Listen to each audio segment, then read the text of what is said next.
ang pagkamasayahin, daig pa ang gamot na mamahalin.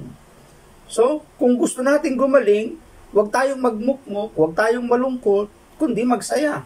Kasi wala namang maitutulong kung tayo malulungkot, di ba?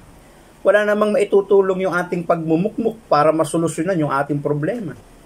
Wala namang maitutulong kung ikaw ay hindi kakain, lalo ka magkakasakit.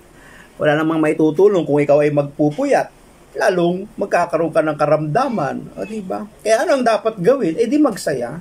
Sapagkat ang isang taong nagsasaya, hindi niya namamalayan sa kanyang pagiging masaya, gumagana yung happy hormone. At yung happy hormone na yon, yun yung nagpapagaling sa atin .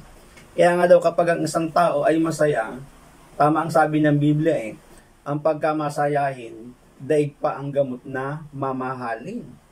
So, kung gusto natin gumaling, huwag tayong magmukmok, huwag tayong malungkot, kundi magsaya.